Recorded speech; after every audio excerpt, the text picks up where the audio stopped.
Hello, Andy. Hello, Nick. How are you? Fine, thanks. Good to see you. Good to see you. What are you working on here? This case is for a personal friend of mine, Ray Dudley, who owns the local fishing tackle shop. Basically, he's having a decoration done, beautiful fireplace in the living room, and this goes in above and sits up on the wall. Now, I think I'm right in saying that what was once a hobby has turned into your job proper. Oh yeah, yeah. It went from a hobby into a business, and it's sort of halfway there, so we decided to go right the way forward and push for it. And it's going quite well. What sort of person buys these displays? Basically anyone, a full range from hotel owners who've got hotels or guest houses on rivers and lakes to the private collector who will bring a collection in and say, will you mount this and display it for us, and we'll build a case around the collection. Marvellous. Well, let's have a look at some of the treasures in this room. Fine pike we've got there. Yep, very nice. Nice early Cooper case. Taxidermist called Cooper, who was one of the foremost taxidermists of his time. 12-pound fish, 1913. Beautifully painted, lovely markings. What's that fish there? The one with the red fins? That's rather handsome. This one, very early chub. Nice chub, 5 pound in weights, by Bettridge. Again, a very good taxidermist. Lovely colourings, backgrounds. Pretty good bream up there, I think. It's bream, isn't it? This it's a modern fish done by John Marshall of Bidford. Again, beautiful colouring, lovely setting. And a fine tench and an absolutely gorgeous grayling down at the bottom here. Tench and grayling again. Grayling, a little bit unusual for a local fish because there aren't that many waters that hold them, possibly from the Dove or another chalk stream. But a lovely, powerful fish, large dorsal fin, which, when you hook them, lovely feeling. And what a table full of reels. Yep, quite a mixed selection here from John Fuller of Kings Norton. He's brought them into us. We'll make a case for him round his collection for display on his living room wall. An old Hardy Perfect. Nice reel. A couple of those myself. Have you? Yes, still use them. Beautiful, very good, very nice reels. What's that chap there? This one, early Alcock's Aerial, very, very popular reel now. Beautifully made, will spin and spin for forever, basically. Still working. Working as well as the day it was made in 1936. Absolutely lovely reel. Another monster pike over here. Yeah, a little bit early, this one, 1904. Again by Bettridge, we're not too sure. 19-pound fish. Relatively new case. It's been damaged sometime in the last 90-odd years, so obviously the case has been replaced. But lovely fish from the River Severn of Bewdley. Oh, so that's a local fish? Yep, Yes. just literally down the road.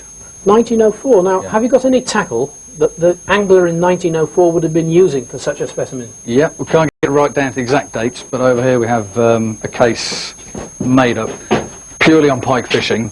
The bait kettle they used for holding the live bait in, be able to lift it out, heavy-duty spinners, the old cassette pike bungs. And an old wooden reel there? A massive wooden reel, yeah.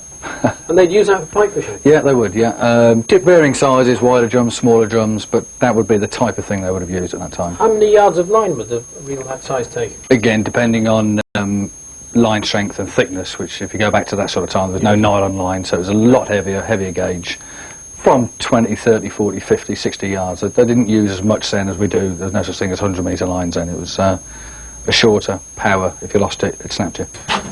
This case, size-wise and contents is one of our best. The story behind this, we initially bought an old case from a collection a couple of years back, and it was based loosely on Isaac Walton. We did think it came from the Isaac Walton Hotel, but on checking, I don't think it actually did.